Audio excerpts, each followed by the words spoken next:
Welcome to G.I. Joe RPG Stories.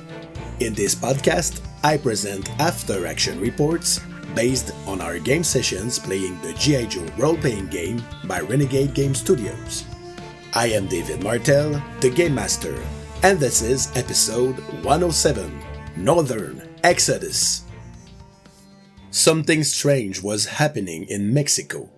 A large number of animals were abandoning their natural habitats and migrating north. The US ambassador to the United Nations thought Cobra, the usual suspect, was behind it. And since Cobra Island sat in the Gulf of Mexico, they were practically next door. But he had no evidence, only a hunch. And a hunch was not going to hold up at the United Nations. He needed solid proof. Meanwhile, the crisis was already spilling across the border. In New Mexico, police officers, firefighters, and National Guard units scrambled to stop the incoming wave of animals. They tried to capture them and send them back south, but there were so many that it was nearly impossible. Overwhelmed, the governor of New Mexico asked the federal government for help, and a G.I. Joe team was dispatched. After a quick briefing, Max Power, Knockout, Contact, Ghostfeather, and Atari will be heading into the field, supported by Beachhead, Dial Tone, Lowlight, and several green shirts. They boarded Tomahawk helicopters and set course for New Mexico. On the ground, Governor Manuel Martinez laid out what his people had learned so far. Something was driving the animals north, and whatever it was, its influence stopped at the New Mexico state line. Once they crossed that invisible boundary and headed north for a couple of miles, the animals calmed down and stopped fleeing. Governor Martinez also mentioned that not far from the border, an environmental group called the Green Balance Initiative had set up camp. They were doing what they could, building pens, feeding animals, and keeping the peace between the species, but they were stretched thin. He pointed the team toward Dr. Isabella Lopez, the organization's leader who was on site. Later, as the Tomahawks approached, the team could already see the scale of the operation below. Dozens of enclosures filled with animals, more under construction, and nowhere near enough to manage it all. They landed at a safe distance to avoid spooking the animals. Max Power and Ghostfeather headed for the main tent. Beachhead deliberately hung back, letting Max Power take point. He wanted to see how the man handled himself in the field. Dr. Lopez wasn't thrilled to see government personnel walk in, but once she understood what the Joes were actually there for, she warmed up. She introduced them to Fiery Cloud, her assistant, a Native American of Apache descent. He had spotted helicopters in Mexico, about 10 miles south, hauling heavy equipment into the area. He was willing to guide the team there. However, Dr. Lopez needed him right where he was, so Max Power worked his magic, with some careful diplomacy and a promise that the team would pitch in before they left. She agreed to let Fiery Cloud join the team for this mission.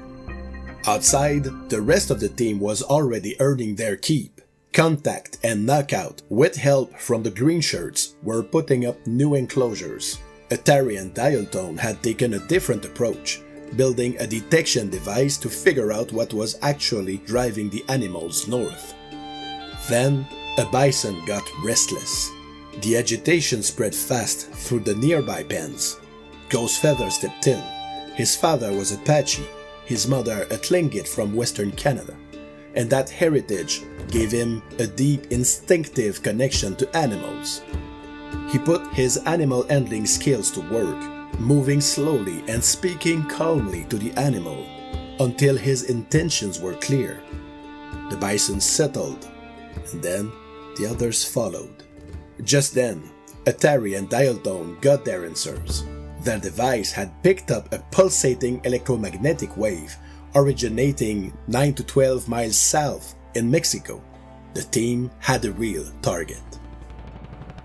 The sun was going down when the Tomahawks dropped the squad near the objective. Fiery Cloud took the lead, guiding them through dense jungle terrain. They found a heavily fortified Cobra encampment.